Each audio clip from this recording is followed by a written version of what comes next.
আবার আরেকটা নতুন ব্লগ নিয়ে কেমন আছো তোমরা সবাই? আশা করি ভালোই আছো। এই আমিও ভালো আছি। রান্নাঘর থেকে ব্লগটা শুরু করলাম। সকালবেলা থেকেই খুব ব্যস্ত, বলতে আজকে রান্নাঘরেই আগে ঢুকে গেছি। এই যে রান্না করতে ব্যস্ত, অনেকটাই বেজে গেছে। তাই এখনও আমি চা খাইনি, বলতে হাজব্যান্ডকে চা করে দিয়েছি। হাজব্যান্ড স্নান করতে চলে গেছে, তাই আমি তাড়াতাড়ি করে রান্না করে নিচ্ছি। ভাবলাম একটু ক্যামেরাটা অন করি। একটু ক্যামেরা অন করে নিলাম। চলো আবার আসছি চা নিয়ে। কমপ্লিট করে এই যে চা নিয়ে চলে আসলাম জানলার কাছে। প্রচণ্ড গরম লাগছে। আসলে আজকে সকালে এতটাই ব্যস্ত ছিলাম, বলতে একটু রান্নার ঝামেলা ছিল, তাই ভাবলাম আজকে একটু রান্না একজন আগে যদি রান্নাঘরে ঢুকে দিই আর কোনো কিছু হয় না। তাই যাই হোক রান্না কমপ্লিট করে আসলাম। আপনাদেরকে মানে কি বলো তো, মাথা দিয়ে বোঝা নেবে না রান্নাটা হয়ে গেলে। তাই ভাবলাম একটু চা খেতে খেতে এইবার বন্ধুদের সাথে একটু গল্প করি। বন্ধুরা প্লিজ, আমার একটা ইউটিউব চ্যানেল আছে মিতাস লাইফ ইন স্টোরিজ, তোমরা পারলে একটু সাবস্ক্রাইব করে দিও। আর একটা পেজ আছে আমার মিতাস লাইফ ইন স্টোরিজ, পেজের নামও মিতাস লাইফ ইন স্টোরিজ, পারলে একটু ফলো করে দিও প্লিজ। আজকে অনেকটাই লেট হয়ে গেছে, এখন বাজে 9টা। তা যাই হোক এখনও আমার কাজ কমপ্লিট, বলতে এখনও রুটি করিনি। এখন রুটি করতে যাব, হাজব্যান্ডকে খেতে দিয়ে রুটি করতে যাব। ঠিক আছে, চলো হাজব্যান্ডকে খেতে দিয়ে, বলতে কি 9টার মধ্যে বেরোবে। এখনও 9টা বাজেনি, আমি বলে দিলাম 9টা বাজে। এখন বাজে 9টা বাজতে 10 মিনিট বাকি। তা যাই হোক এই 10 মিনিটের মধ্যে হাজব্যান্ড খেয়ে বেরিয়ে যাবে, তার মধ্যে আমার রুটি করতে হবে। ঠিক আছে চলো আবার পরে আসবো। এরকম বন্ধুরা সব রান্নাবান্না কমপ্লিট হয়ে গেল। এই যে সব গুছিয়ে নিয়েছি। হাজব্যান্ড অফিসে গেছে। কি রান্না করেছি এই যে সব টেবিলে রেখেছি, কি রান্না করেছি পরে দেখাচ্ছি। এখন একটু রেস্ট নেব, তারপরে ঘর দুয়ার মুছবো, মুছে তারপরে স্নান করে পুজো দেবো। তাই ভাবলাম একটু আসি, ক্যামেরা অন করি। কি বলো তো, মেঘে মানে রোদের কোনো জোর নেই, কিন্তু গরম আছে, বিভৎস গরম, ভ্যাপসা গরম। এই হচ্ছে বর্ষাকালের গরম। বর্ষাকালের গরম আরেক রকম, সহ্য করা যায় না কোনো গরমই। ঠিক আছে চলো চলে আসলাম। আজকে এই যে সব গরম করছি। এই যে গরম গরম বড়া ভেজে নিলাম, আলু ভেজে নিলাম, পাঁপড় ভেজে নিলাম। আজকে বোনকে আসতে বলেছি, বলতে বোনের ছেলেটার শরীর ভালো না, তা ও তো বাড়িতে থাকে না, তাই কদিন আছে বাড়িতে। অসুস্থ বলে, মানে শরীরটা ভালো না বলে জ্বর হয়েছিল, কিচ্ছু খেতে পাচ্ছে না। যাই হোক তার জন্য আমি বলছি ঠিক আছে বাড়িতে আসিস যখন আমাদের বাড়িতে যাস। কিন্তু আজকে আমাদের নিরামিষ, যেহেতু আজকে আমাদের মানে শুক্রবার তো আমরা মাছ এসব খাই না, যেহেতু আমাদের গুরুবার, মানে আমরা অনুকূল ঠাকুরের শিষ্য। কিন্তু কি করব আর, নিরামিষই খাবে। তাই কি রান্না করেছি চলো দেখিয়ে দিচ্ছি। রান্না করেছি এটা হচ্ছে ভেজ ডাল, কাজু কিশমিশ আলু গাজর দিয়ে করেছি। এখানে হচ্ছে আলু পেঁপের তরকারি, বড়া দিয়ে করেছি, বড়াটা আলাদা তুলে রেখেছি। আর এখানে আছে উচ্ছে ভাজা, আর এখানে আছে ডালের বড়া, আর আলু ভাজা, আর পাঁপড় ভাজা, আর এই হচ্ছে ভাত।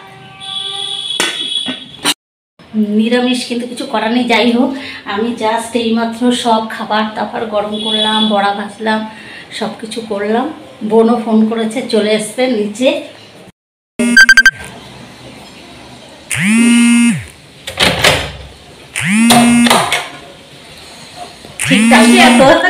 ঠিক টাইম মতো চলে এসেছে। কি করে এত তাড়াতাড়ি উঠলি রে? বাবা হাঁপিয়ে গেছে। আর দরজা দিয়ে দে। ঠিক টাইম মতো চলে এসছে। আমিও সব কিছু গরম করেছি, খাবার দাবার করলাম। এই যে কেননা বলো তো, ওরা কোনো দিন ঠিক টাইম মতো আসে না, সব সময় ও লেটে আসে। আজকে আমার ছেলে আছে না, তাড়াতাড়ি খাবে না। ও আজকে ওর ছেলে আসছে, তাড়াতাড়ি খাবে তার জন্য। হ্যাঁ ফ্যানটা চালা তার একটা সরিয়ে দিই। যাই হোক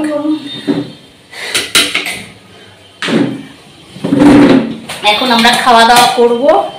আমি তো এত তাড়াতাড়ি খাই না, তাহলে ওকে দিয়ে দিই। আমি ওকে দিয়ে দিই। এই বাবা না, এই শোনা, এই বাবা তুমি খেয়ে নে, যার জন্য আসলাম তাড়াতাড়ি দিই। তার জন্য একদম নাক মুখ ফাটিয়ে দেবো রে। আমি ওর জন্যই তাড়াতাড়ি আসলাম, নাহলে আমি এত খেতে চায় না এই ছেলে, একদম খেতে চায় না। এতে শরীর খারাপ হয়ে গেছে,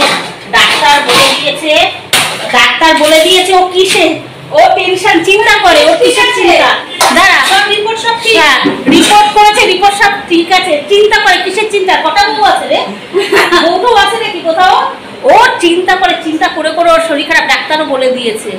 ওর যে এত কিসের টেনশন, মনে হচ্ছে 2-3টে সংসার আছে। ওর বাবার জানা টেনশন, ওর টেনশন কিসে, সংসার চালায় না, ও সংসার চালায়, হ্যাঁ ওর উপর সংসার চালায়, বুঝলে তো কি বলবো। আর কালকে তারপরে আমি গেছি, গিয়ে জিজ্ঞেস করেছি, বলে কি ও চিন্তা করে চাকরির চিন্তায়, এখনই ও চাকরির চিন্তা করে, ওর চাকরি হবে তো, এদিকে পড়াশোনার কথা না ভেবে ও চাকরির চিন্তা করে।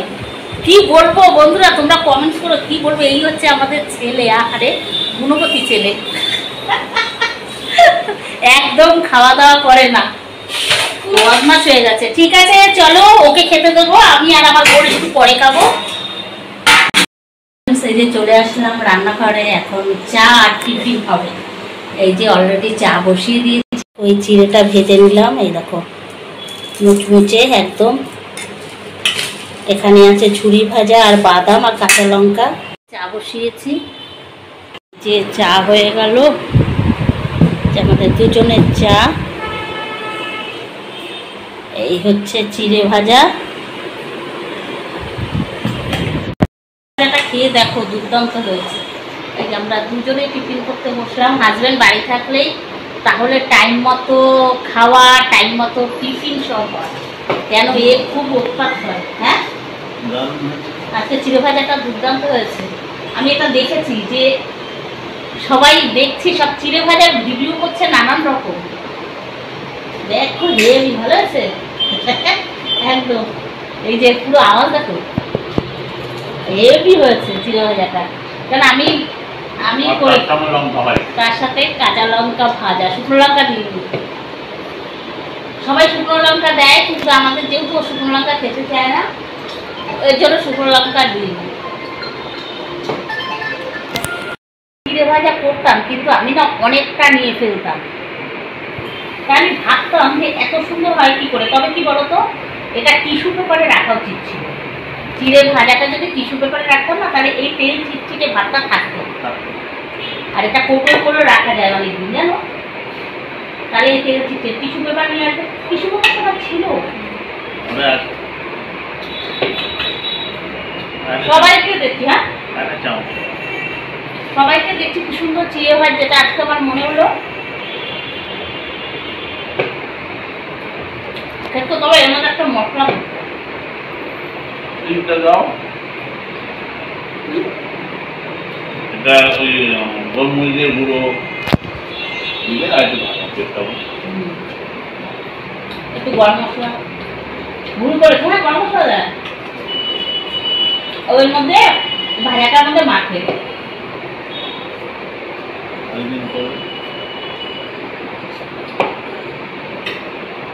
বলার হলো আরেকদিন করবে। ঠিক আছে চলো, তবে একটু তেল লাগছে, খুব হাতে তেলটা বেশি হয়ে গেছে। ঠিক আছে চলো, টাটা।